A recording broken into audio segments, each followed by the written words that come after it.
Hi guys, and welcome back to another true crime and makeup time video. If you're new here, my name is Zara and I post a new true crime video every single week. So if you love these videos and you want to see more, make sure to go ahead and leave me a comment down below letting me know what you want to see next, any case suggestions, and definitely make sure to subscribe, guys. It would mean so much to me. So today's case, it was really hard for me to research. I came across this on an article and I just couldn't stop reading it, and I was like, I have to tell you guys about this. But I do want to warn you guys that it's pretty distressing, and I would say it's one of the worst ones that I've done. And I think this video is going to be a pretty long one. This is definitely one of the longest cases that I've ever researched. So today's case is about Sylvia Lichens. And in 1965, Sylvia and her sister Jenny were left in the care of a family friend named Gertrude Baniszewski, and 3 months of horror followed. This case is sickening, and the perpetrators even managed to involve an entire neighborhood of adults and children in helping them commit this horrific, horrible crime. Sylvia Marie Lykins was born on January 3rd, 1949 in Lebanon, Indiana. She was the third of 5 children born to her parents, Lester and Elizabeth Lykins, and they were actually carnival workers. And Sylvia was the third child, but she was born in between 2 sets of fraternal twins, which is kind of crazy. So Daniel and Diana, which were 2 years older than her, and then Benny and Jenny, who were 1 year younger than her. Her younger sister Jenny suffered from the disease polio, which caused one of her legs to be weaker than the other. She walked with a notable limp, and she actually even had to wear this steel brace on that affected leg. So because Sylvia's parents were carnival workers, they were always on the road. So they were more on the road than they were at home with their kids. They really struggled to make ends meet because her father, Lester, he only had an 8th grade education. So he had 5 children, and he really was trying to provide for his family, and he really struggled doing this. Lester and Elizabeth's marriage was pretty unstable. They often sold beer, soda, candy at local carnival stands throughout Indiana throughout the summer, and this caused them to move frequently, and they suffered severe financial difficulties trying to make ends meet. Their sons, Daniel and Benny, often traveled with them to these carnivals to help them out, but Sylvia and Jenny were always discouraged from doing so because the family wanted them to focus more on their safety and their education. So as a result, both of these sisters, and I'm guessing the other sister Diana too, it never really mentioned, but I'm guessing all the sisters regularly lived with relatives as their family would travel for these carnivals to make some money. In her earlier teenage years, Sylvia would earn some money by babysitting, performing, chores, running errands for friends and neighbors, in the area. And she would actually give some of her earnings to her mother. Sylvia has been described as a really friendly, confident, lively girl with wavy light brown hair down to her shoulders, and she was known as Cookie to her friends. And although she was really confident and, very lively, she often kept her mouth closed when she smiled because she had a missing front tooth that she lost when she was like playing around with her brothers. And when you screw around with your siblings and then someone always ends up getting hurt. She also loved music, especially the Beatles, and she was pretty protective of her younger sister Jenny, who was definitely and more notably shy and reserved than Sylvia. On several occasions, the 2 sisters, they would go to the local skating rink, and Sylvia, she would help Jenny skate around by holding on to her, and Jenny would skate on her unaffected foot. And they don't really say much about her older sister Jenny, and I don't know if that's just because I couldn't find much, but they just don't talk about her a lot. But I'm guessing she was also, involved with her sisters. So in July 1965, Sylvia's father Lester decided to go and work for a carnival again, and carnivals, they travel. And he did this to obviously make some form of an income because this time his wife, Elizabeth, she was arrested and in jail for shoplifting. And she had been arrested earlier that summer, so she had been in jail for a little bit of time at that point. So because of this, Sylvia's brothers, Danny and Benny, were put into the care of their grandparents. And apparently, Lester, he didn't really have many other options. So he sent Sylvia and Jenny to go live with a neighbor and a family friend called Gertrude Banazuski. And again, I don't know where Diana went. I'm guessing maybe with the grandparents. I didn't understand why all kids just didn't go live with the grandparents. Maybe they just didn't have the resources to take care of all the children, but that's what Lester had to do. He had to divide the children between, the grandparents and a family friend in order for them to be well taken care of while he was out working. The crazy thing is, though, Gertrude, she herself was pretty poor. She was, if not just as poor as the Lykins, and she had 7 children that she had to take care of in her home. So adding 2 more children just didn't kind of make sense to me. But again, I'm guessing Lester just didn't have many options. Maybe nobody else was willing to help him. And Gertrude, she made just a little bit of cash here and there by charging her neighbors cash to iron their laundry. And I don't know if you guys grew up in this era. I don't know if it's just the way I grew up, but back in the day, like, you would pay people, well, not in the 1965s, like that's not when I grew up, but I mean, like, at least when in the 90s, we used to like pay people to do our laundry. Did any of you guys do that? Is that weird? And Gertrude had been through several relationships, several divorces, and some of these relationships resulted in her being physically abused. And because of this, she dealt with pretty bad depression and would sort of rely on prescription drugs to help her get through. Honestly, though, Gertrude was in no condition to take care of 2 extra children, let alone her 7 children. But the Lykins, both Elizabeth and Lester, they just felt like they had no other choice. So Sylvia was studying at Arsenal Technical High School, and while she was there, she actually became acquainted with 2 of Gertrude's daughters, and their names were Paula and Stephanie Banazuski. And at the time of accepting Lester's proposal, to take care of his 2 daughters, Gertrude assured Lester that, I will take care of these girls and I will treat them just like they're my own. So shortly after the July 4th, 1965 holiday, Sylvia and Jenny moved into 3850 East New York Street so that their father Lester, and then later when their mother Elizabeth would be released from jail, could go to the East Coast to travel with the carnival. And the arrangement is that Gertrude would be paid $20 a week to take care of the 2 girls until November that year, when Lester and Elizabeth would return back from the carnival. So that total arrangement would have been for July, August, September, October, November, nearly 5 months. So 5 months, that's a long time. So during the initial weeks that Sylvia and Jenny resided at the Banazuski household, they were subjected to very little mistreatment or discipline. They were treated pretty well, allowed to kind of do whatever they wanted. And they regularly, danced and sang along to music with one of Gertrude's daughters, Stephanie.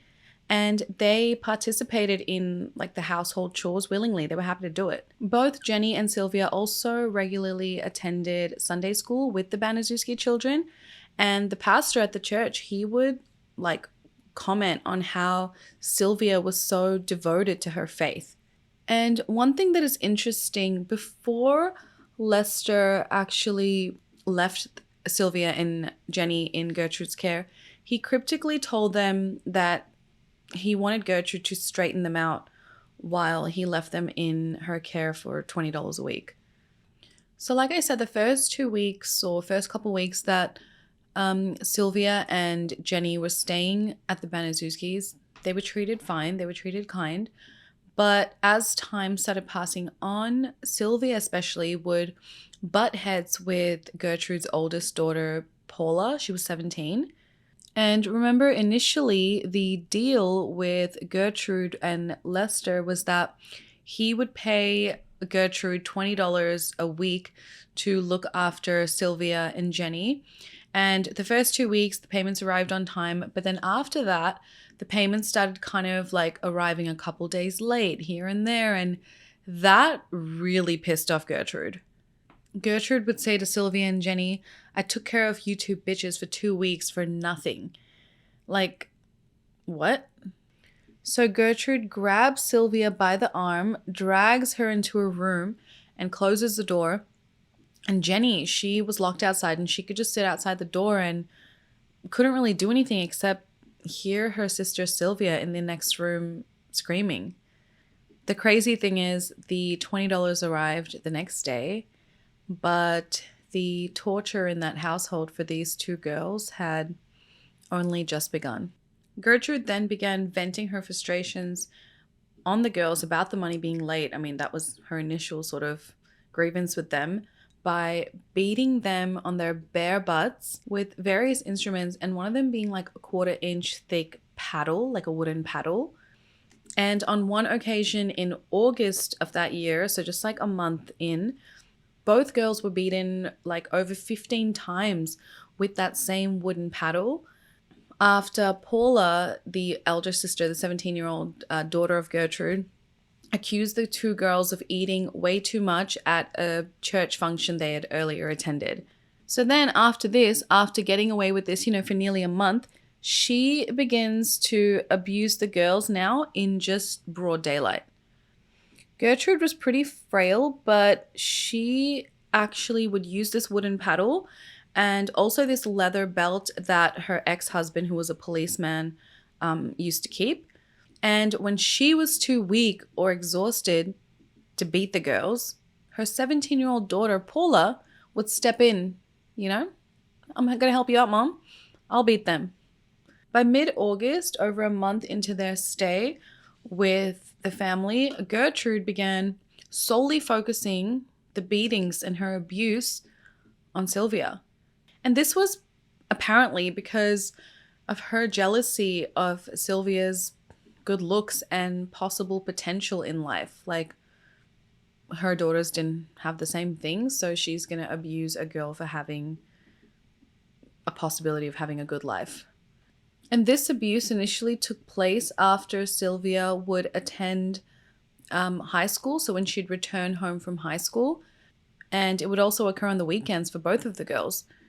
They started out subjecting Sylvia to beatings and starvation, often forcing her to eat out of garbage bins or rotten canned food.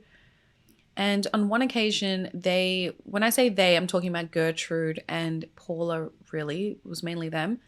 They accused Sylvia of stealing candy when it was actually candy that she had actually purchased. It's like they found any reason, honestly, to abuse her. Gertrude would then force Jenny to join in on abusing Sylvia, because if she didn't, then she would take Sylvia's place being abused. On another occasion, Sylvia apparently had claimed that she met this guy in the spring of 1965 on a vacation to Long Beach, and that was like her boyfriend. Sorry, not on vacation, but when her family lived in California the previous few months. And in response to this, story, Gertrude asks Sylvia, well, have you done anything with a boy? And Sylvia, she didn't even know what that meant, and she just responded with, I guess so. And explained that, yeah, I have done stuff with a boy. I've gone skating with them. I've gone to a beach with them. I've hung out with boys. And then Sylvia, she continues this conversation about her boyfriend with the two daughters of Gertrude, Stephanie and Paula. And, she was telling them about her boyfriend, and she told them how she had once laid under the covers with a boy, like in bed. And Gertrude asked Sylvia, well, why did you do that, Sylvia? And Sylvia's response was just like, I don't know, and then just shrugged it off. And then several days later, like after this conversation even took place, Gertrude, she brings this conversation up again with Sylvia and says, oh, you're certainly getting big in the stomach, Sylvia. It looks like you're going to have a baby. And Sylvia just thought she was joking around with her. So she goes, yeah, I'm getting big. I probably just need to go on a diet. And I just find that kind of crazy. Like, if she was already beating her at this point, like, how do you have this normal conversation? But it was a different time, and I guess maybe you just really had to respect your elders, and I still think you do now, but dang, it's crazy. So then following this, Gertrude would just talk about sexual acts and what you shouldn't do with a boy, and would give the girls lectures about, if you ever do anything with a boy, you're just going to have a baby. And then following this talk, she then kicked Sylvia in the genitals. And then Paula, the 17-year-old daughter of Gertrude, she herself was 3 months pregnant at the time. And she was jealous of Sylvia's, good looks. So she joined in attacking Sylvia and knocked Sylvia off a chair onto the floor and said, "You aren't fit to sit in this chair." And then Gertrude's young son, John Jr., he was only 12. He enjoyed attacking Sylvia too, and he was delighted in making Sylvia lick the diaper of his youngest sibling when it was dirty. Like, honestly, this to me is so random. You didn't kidnap Sylvia. She was placed into your care by her own parents. Weren't they afraid of being found out? Like, what happens when the parents come back and they tell them everything? Like, what were they thinking? Like, what was the reason for treating them this way? It just doesn't even make any sense. Seems honestly dumb. It just seems like they were genuinely evil people, and it gets worse. And as I'm going to explain, the number of people that actually took part in this crime is just, there's no words. So the next few minutes, I'm going to delve deeper into the actual abuse that took place. So this may be pretty hard to hear for some of you. So they take Sylvia to this church function dinner again, and Gertrude, Paula, and a neighborhood boy named Randy Lepper, they force-fed Sylvia a hot dog overloaded with condiments like mustard, ketchup, and all these spices, and possibly more than one hot dog, until Sylvia obviously became sick and she threw up. Then, as punishment for throwing up this good food, they made her eat her own vomit. Gertrude in fact, she encouraged her children to partake in the abuse upon Sylvia and Jenny. The Banazuski kids practiced karate on Sylvia. They would slam her into doors and walls. They used her as an ashtray. They threw her downstairs. They would cut her skin and then rub salt into the open wounds. After this treatment, she would often be, subjected to a scalding hot bath to cleanse her of her sins. And a classmate named Coy Hubbard and even his friends would regularly visit the Banazuski household to both physically and verbally abuse Sylvia, and Gertrude and her children would participate as well. And with Gertrude actively encouraging children around the neighborhood to come in and torment and abuse Sylvia, neighborhood children routinely beat Sylvia, using her as like a dummy for their karate and judo classes, lacerating her body, burning her skin with cigarettes more than 100 times, and then severely damaging and abusing her genitals. I can't even believe I have to say these things. I can't believe that these things were done by human beings. And to entertain herself and her teenage accomplices, Sylvia was forced to strip naked and sit there in front of the neighborhood children and all of her own children.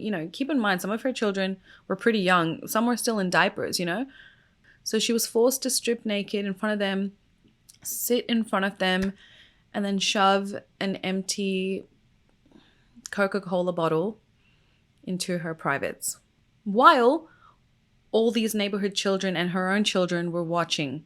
And while this was being done, in this act of humiliation, Gertrude would state to everyone present, "Show Jenny what type of a girl you are." Like this was her fault, that her doing this proved that she was some type of a bad girl. At this point, Sylvia was so beaten that she was unable to use the bathroom voluntarily. Now, keep in mind, she wasn't even there for a long period at this point, but that just goes to tell you how much abuse was inflicted on her in such a short period of time that her genitals were just destroyed from being able to control her basic needs. She became incontinent. So then following this, when Sylvia began to wet her mattress because she was so badly abused and unable to control her needs, Gertrude decided that she was no longer fit to live upstairs with the rest of the family. So then 16-year-old Sylvia was then locked in the basement of the home with no access to food or the bathroom. Here, Sylvia was kept naked, rarely fed, and deprived of water.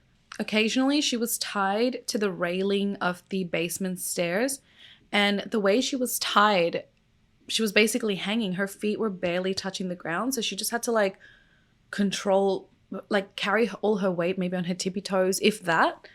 In the weeks prior to Gertrude locking Sylvia in the basement, she would abuse Sylvia more and more, and she would even lie to her children and say that Sylvia was insulting her or insulting them so that they would be more inclined or provoked to attack and abuse her even more. On one occasion, Gertrude, she held up a knife and she held it in the air and she was like, "Fight me back," to Sylvia, to which Sylvia responded that, "I don't know how to fight." And because of this response, she went and did like a light sort of cut on Sylvia's leg. I mean, how do you do this? How do you feel? Do you feel big and strong doing this to someone? Like, what is the sickness that makes you want to hurt someone? Like, even if I like with my siblings, like when we used to fight and I used to get like angry at them, if I'd push them or throw something at them, I legit would feel so bad. And if they ever got hurt, like I genuinely would feel so bad. So I don't even know how you keep doing this to a human. Like, how? So now Gertrude starts spreading every single story possible or imaginable about Sylvia so that the neighborhood kids would now want to join in. She told one of her daughters that Sylvia had called her daughter a whore so that her daughter's friends would come and beat Sylvia's for it. Later on, the neighborhood kids would talk about how Gertrude recruited them, and one girl, Anna Cisco, would claim that Gertrude would tell her that Sylvia was going around telling people that, you know, her mother was a whore and would go and sleep with like all sorts of men and would only charge $5 per pop. Anna never even bothered to go and find out if this was true, whether Sylvia actually even said this. And Gertrude told her, like, "I don't care what you do to Sylvia." She invited Anna to her house and she just watched as Anna took Sylvia, threw her to the ground, beat her and kicked her face. In what was Sylvia's only sort of act of retaliation, she actually spread a rumor at the school that Gertrude's daughters, Paula and Stephanie, were prostitutes. She supposedly did this because she was upset that the family kept calling her one and basically accusing her of sleeping around with all these guys when, in fact, Gertrude's own daughters were doing that. So why are you calling me that? You know, that was like her only thing that she ever really retaliated with.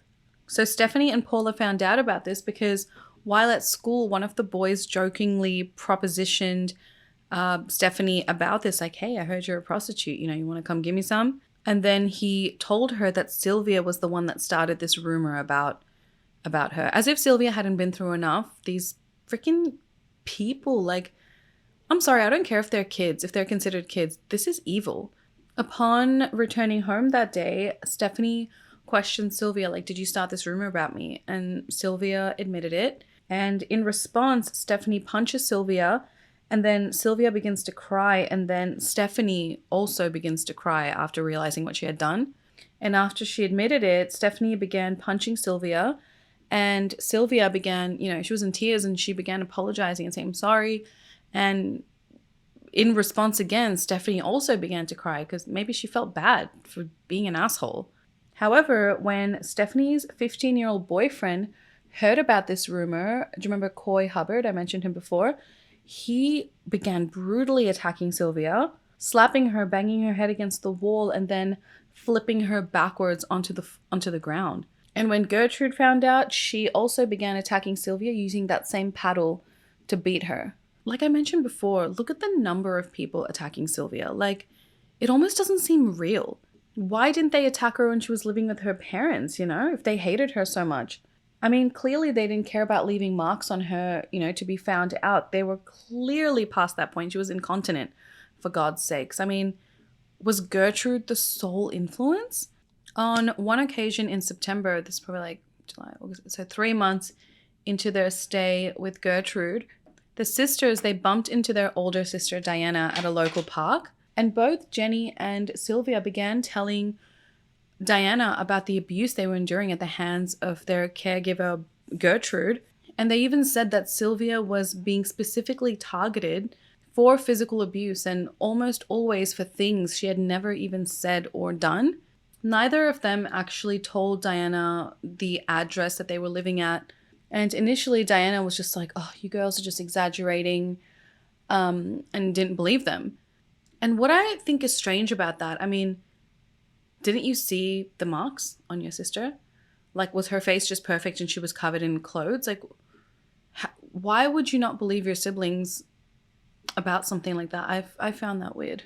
And several weeks prior to this encounter with Diana, they also bumped into Diana while, like, at the same park, but they were with Gertrude's 11-year-old daughter Marie at the time. And Sylvia was given a sandwich to eat by Diana after she mentioned to Diana that she was hungry. And Sylvia at the time, she didn't say anything to Diana about the abuse she was enduring. Although Marie, she told her family this only in late September, when this probably took place in August. And in response to not like hearing about the fact that Sylvia was eating a sandwich, they accused, Gertrude and Paula accused Sylvia of engaging in gluttony before she and Paula choked and bludgeoned her. The two of them then subjected Sylvia to another scalding hot bath to cleanse her. And every time Sylvia would faint in the bath, obviously because it's boiling hot, Gertrude would grab Sylvia's hair and bang it against the wall to revive her every time she fainted. Like, I can't even believe I'm saying these things. Shortly after this, the father of a neighborhood boy named Michael Monroe, he phoned the high school to anonymously report that there was a girl with open sores and wounds living in the Banazuski household. And as Sylvia had not attended school for days at this point, a school nurse, she attended the Banazuski household to check on Sylvia and to investigate these claims made anonymously about, this girl living with open sores and wounds in this household. So when the nurse comes, Gertrude tells the nurse, oh, Sylvia's not here. She ran away weeks prior and I don't know where she is. And then she tells the nurse that Sylvia is out of control and that these claims of her having open sores was purely due to the fact that Sylvia refused to maintain just decent personal hygiene. Gertrude further claimed that Sylvia was a bad influence on her own children and even her own sister Jenny.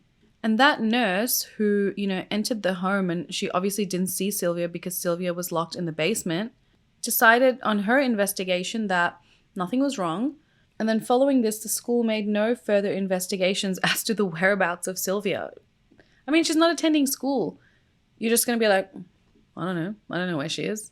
Not to mention also Jenny. There were two girls not attending. So what, they're both bad and just skipping school? Like, this was just very, very poorly handled.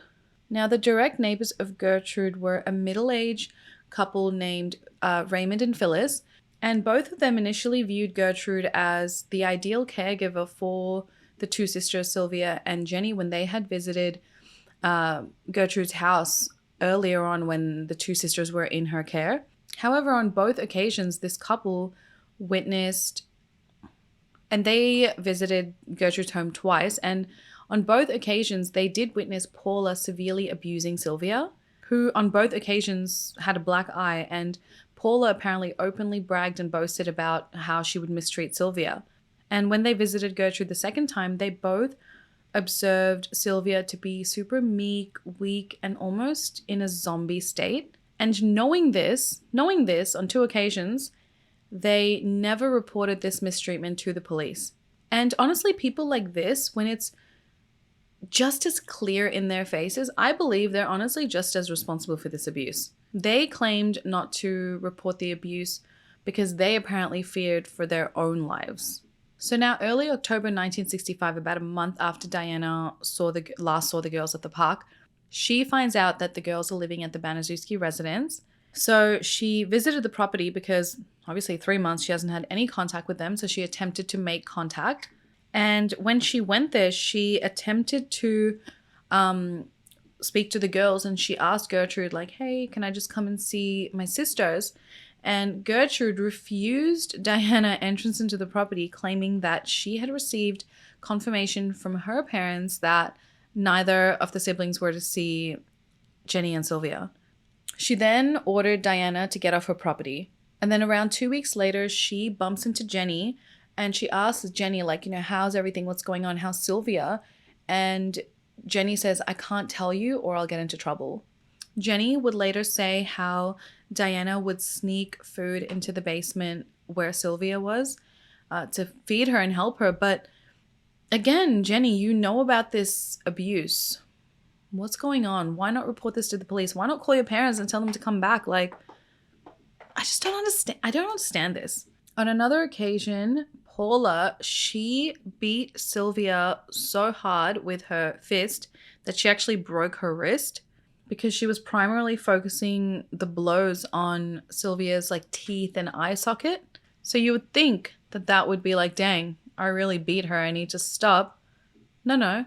Paula then used the cast on her wrist from her broken wrist to beat Sylvia even more.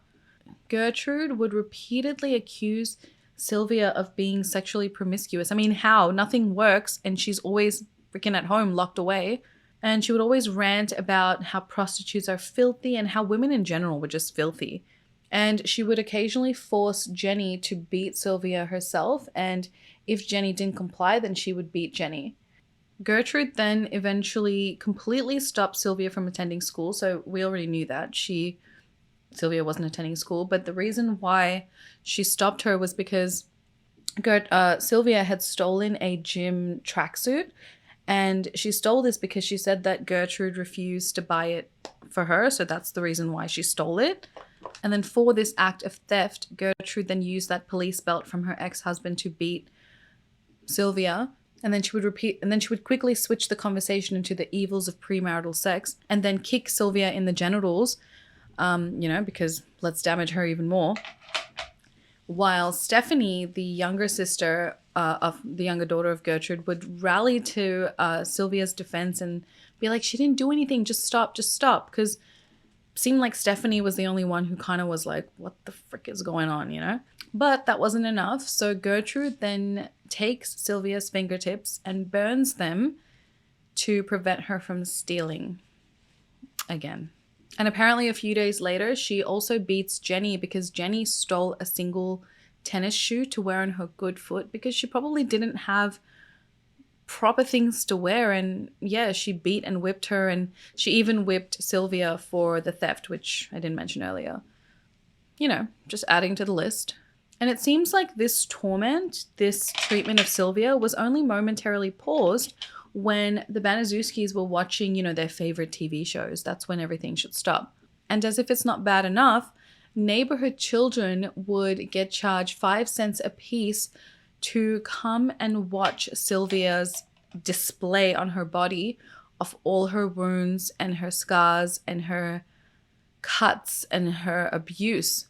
And the 5 cents alone wasn't only for watching, they were also able to participate in mutilating her and burning her and scolding her with items in the home. Like, do you know what I mean? Why?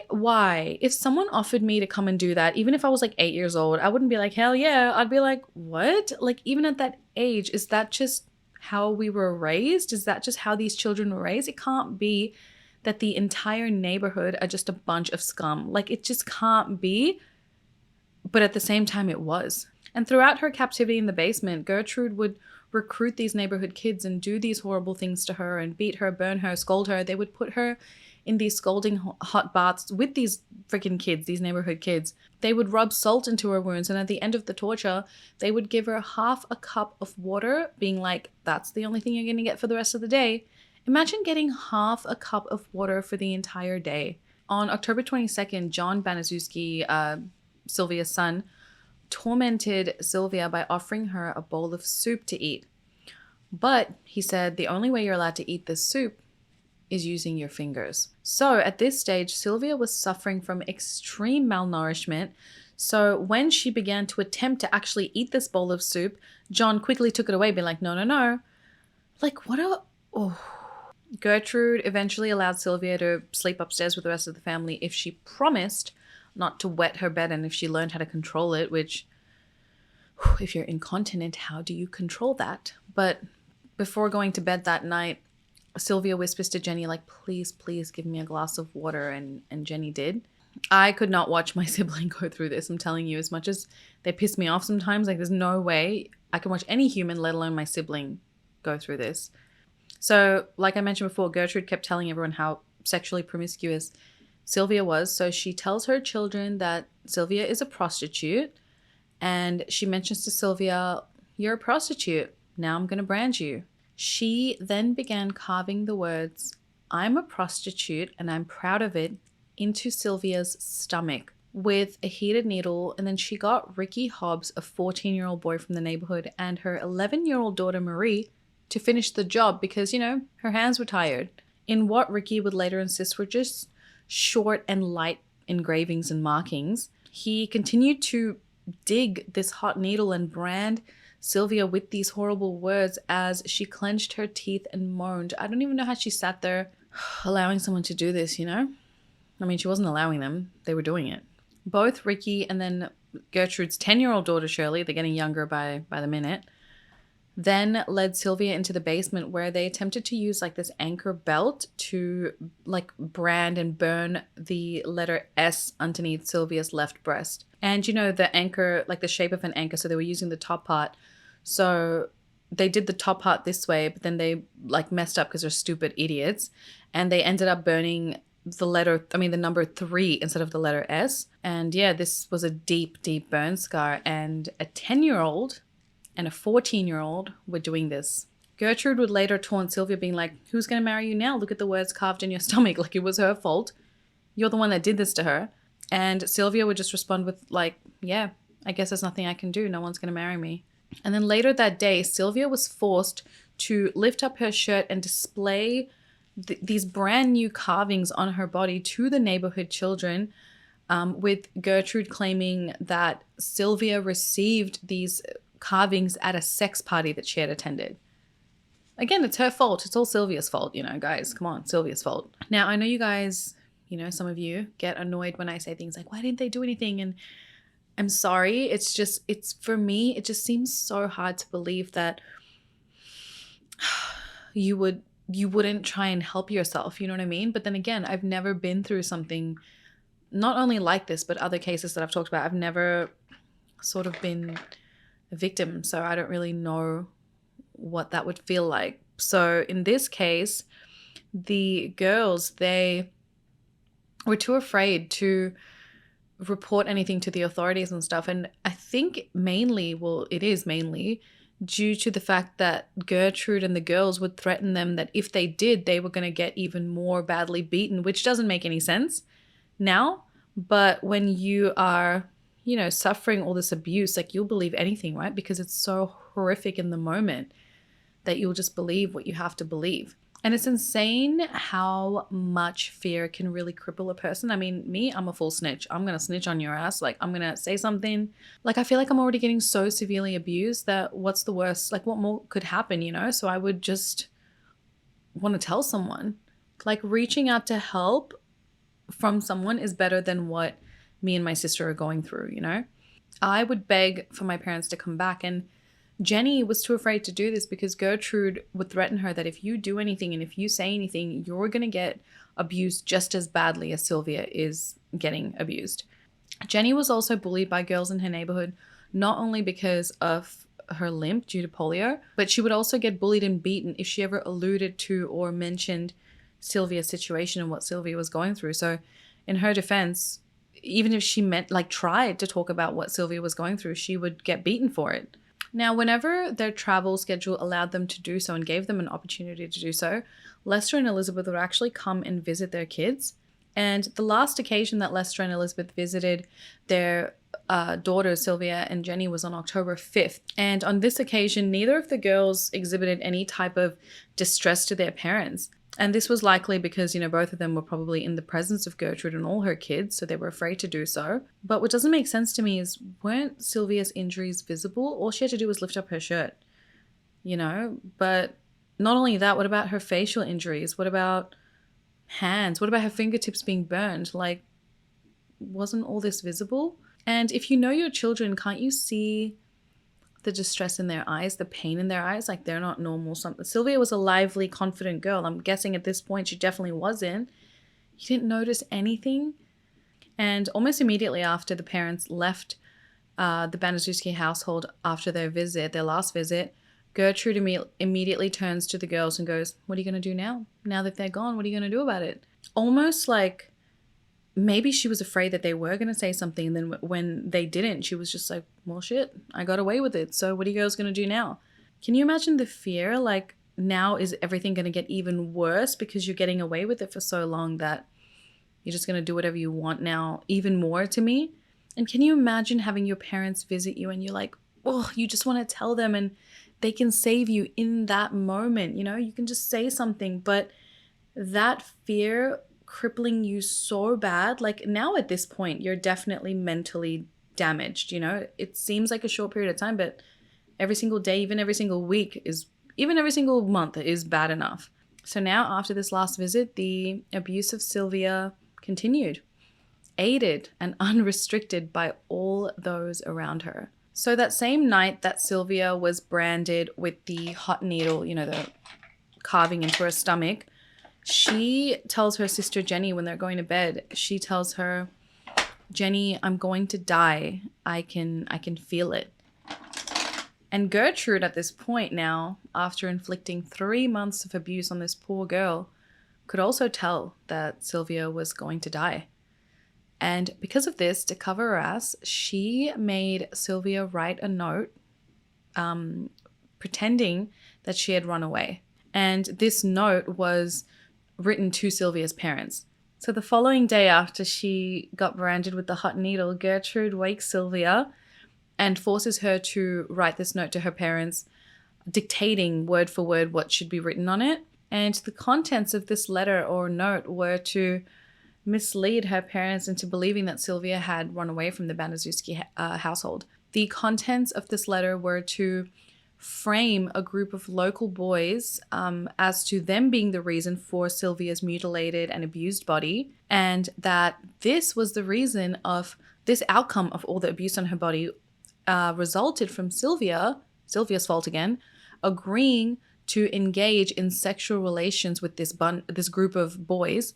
And after she initially agreed to have sex with all these boys, they then inflicted this extreme abuse and mutilation upon Sylvia, which is stupid because if this was investigated, they would see that the wounds on her body varied in healing, right? So like you can say that this is old and this is old and this is new and this is fresh, and a group of boys can't do that in one night, which is just so stupid. But that was her way of covering everything up. And after Sylvia wrote this note, Gertrude began formulating her plan where she intended her son John and Sylvia's own sister Jenny to take Sylvia into a nearby wooded area and then leave her there to die, forcing her own sister to do this to her. Like, what a lady.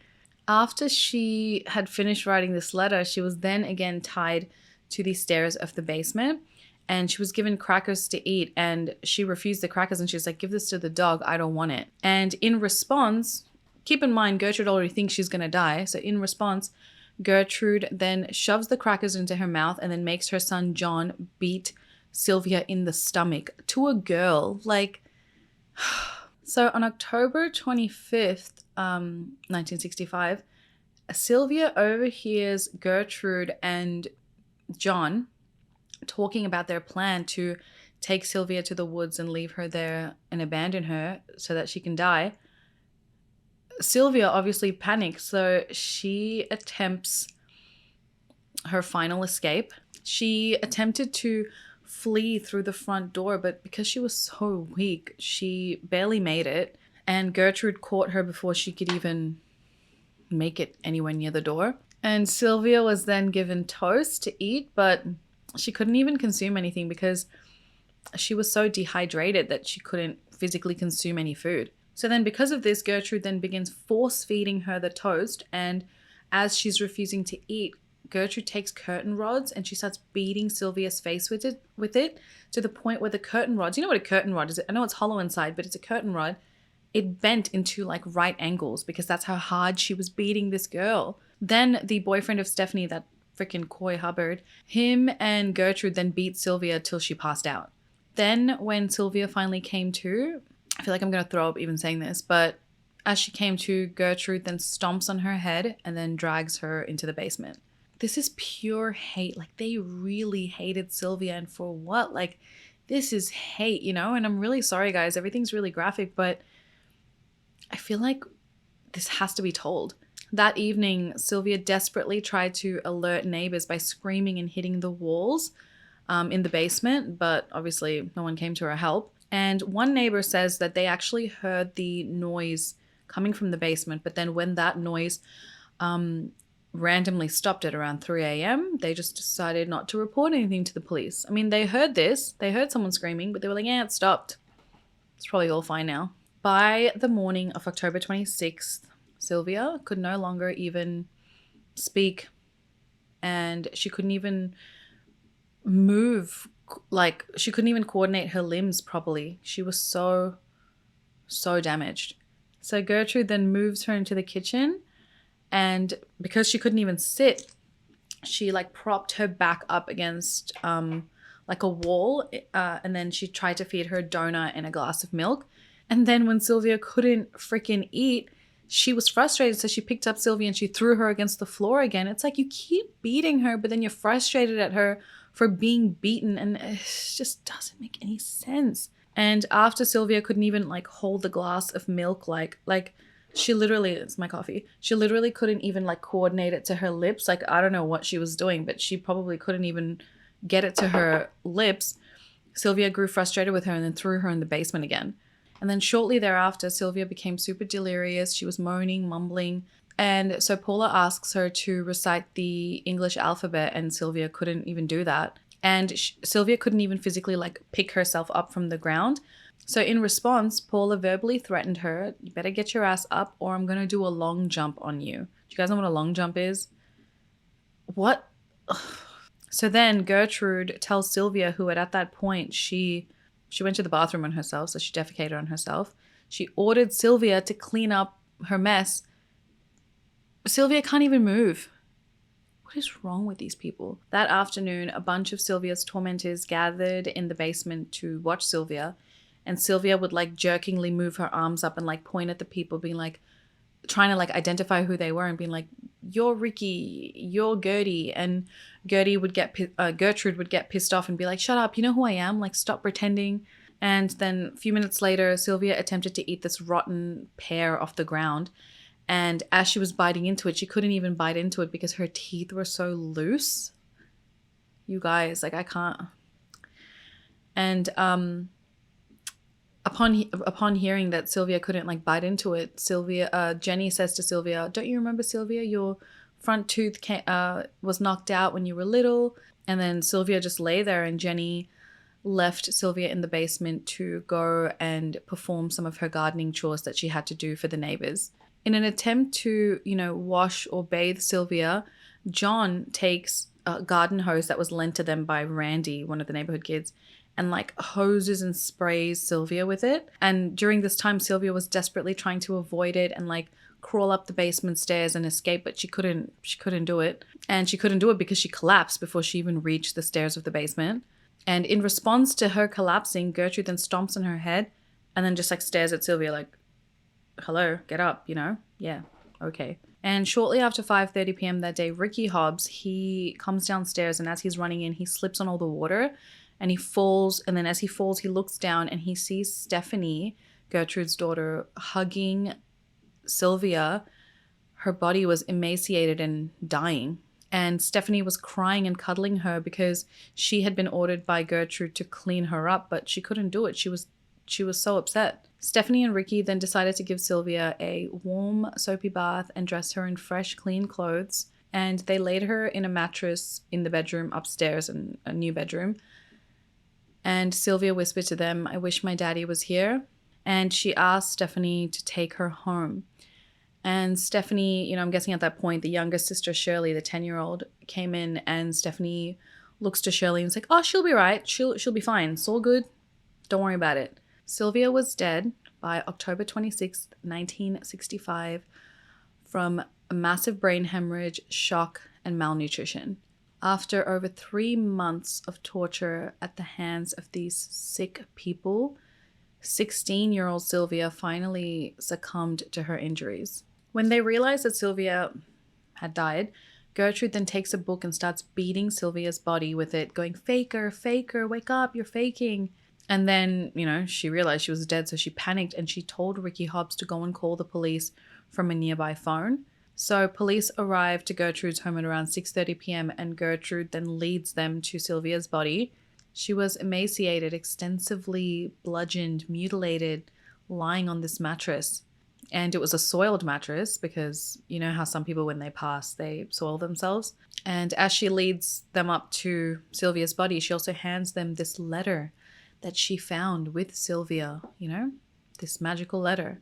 And Gertrude also claims that she had been attempting to treat Sylvia and doctoring her for over an hour by rubbing alcohol into her wounds to cleanse them, and just taking so much care of Sylvia, who had been so badly beaten. And she claims that she did this in a, way of attempting first aid before Sylvia passed. She added that Sylvia had earlier run away from the home with a bunch of boys before returning home earlier that day, bare-breasted, with this letter that she had magically written after being bashed. Yeah. Paula then appears into the room clutching this Bible, saying, this was meant to happen to Sylvia, like it's all part of God's plan. And then turns to Jenny and says, "Jenny, if you want to live with us, you're more than welcome to. We'll treat you as one of our own."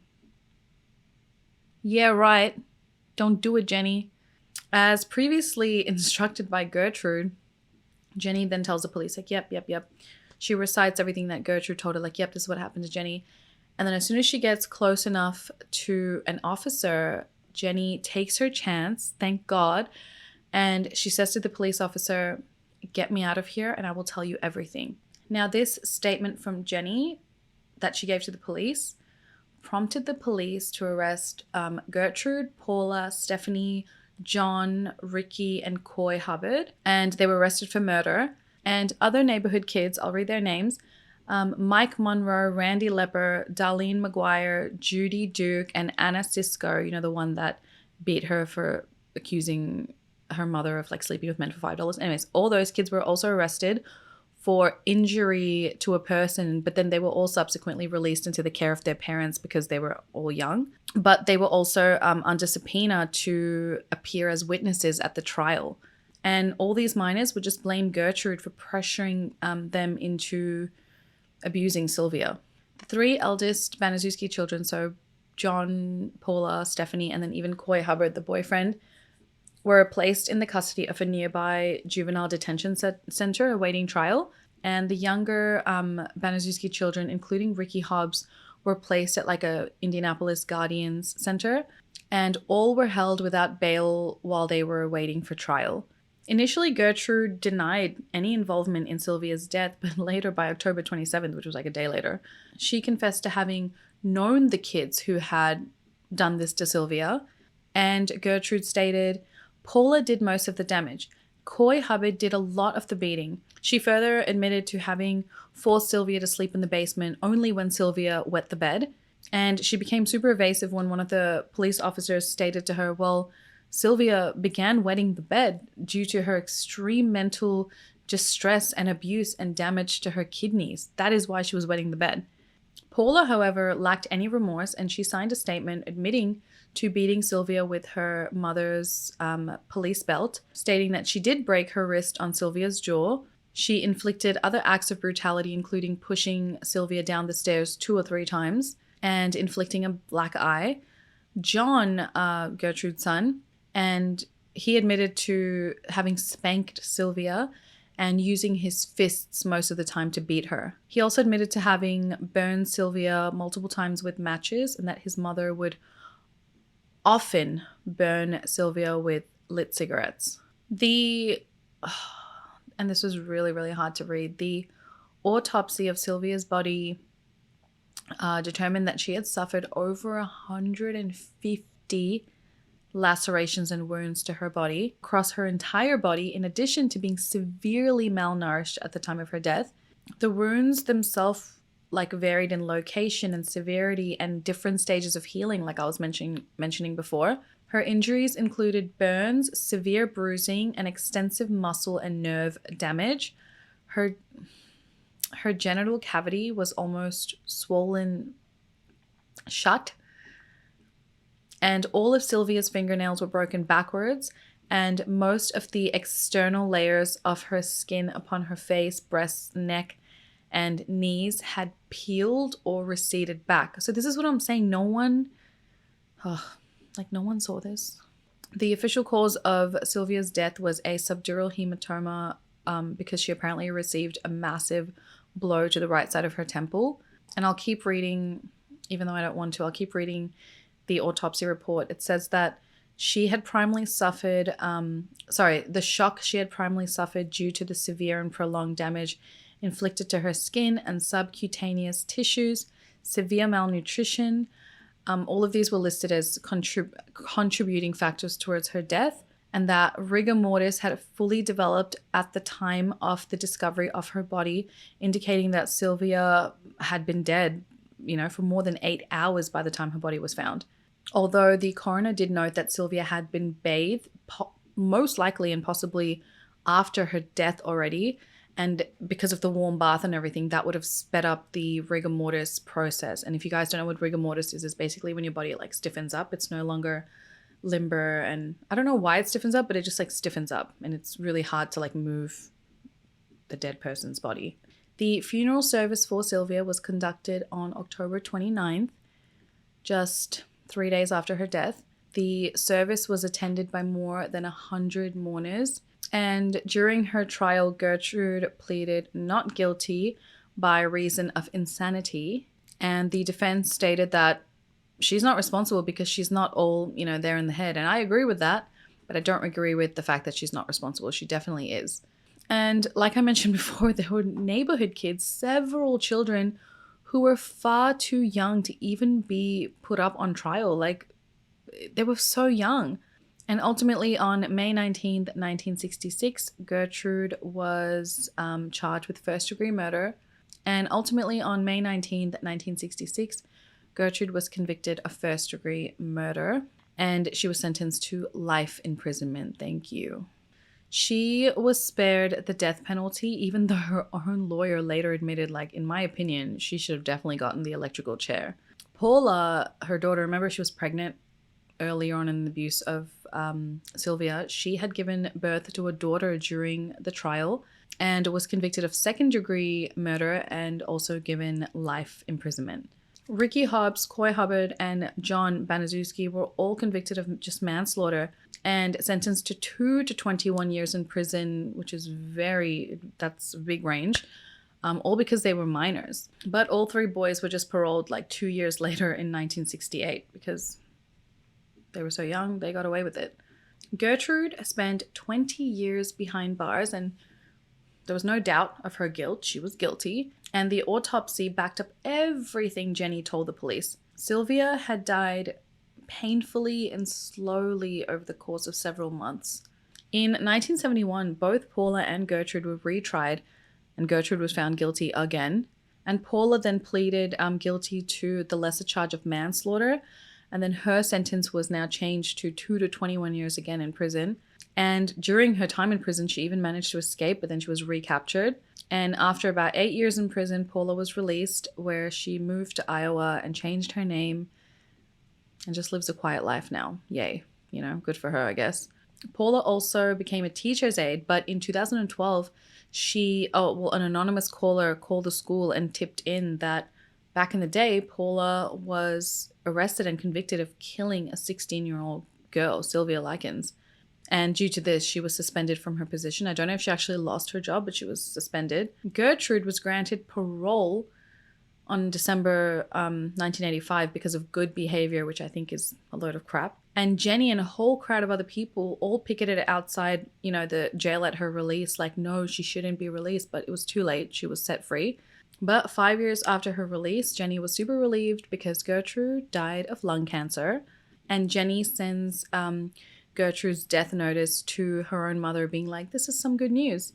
And she claimed, damn, old Gertie died, ha ha ha, I'm so happy about that. Ricky Hobbs also died of lung cancer at the very young age of 21. And one thing to mention is that a lot of Sylvia's tormentors and abusers, those young kids, a lot of them died very young too. A lot of them died before the age of 50. And Jenny never blamed her parents for what happened to Sylvia. She claims that, her parents were really good and her mom was a really good mom.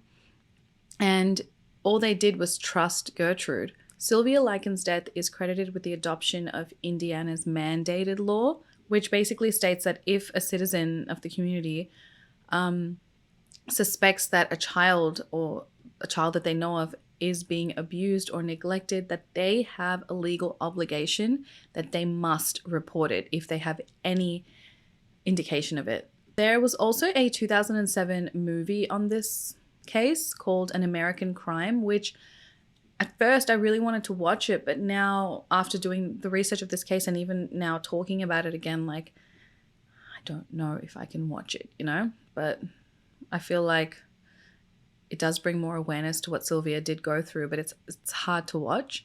As sad as this case is, and as hard as it was for me to even talk about, I mean, this case has taken me hours to film because I had to keep taking breaks because I don't want to cry. Like, it's just, this is definitely one of the hardest cases that I've ever researched. I feel like we are sometimes in such an apathetic state that we are forgetful of what other human beings go through. And it's important for us to talk about these cases in order to remind people of the horrible things that these people go through and the horrible things that happen, and not to say it for fun, but so that these stories are told. I mean, if I had never come across this case, I would have never known that a human being even went through something like this. And a case like this will always remind me now to be aware of situations and situations I see others in, and yeah, just to keep my eyes open and be aware, you know what I mean? So I know this case was really hard to talk about for me and probably really hard for you guys to listen to, especially the details. So I don't want to say I hope you guys enjoyed this video, but I hope you guys learned something new and are more aware of this case. And I will see you in my next one, guys. Thank you so much for watching. Besitos. Bye.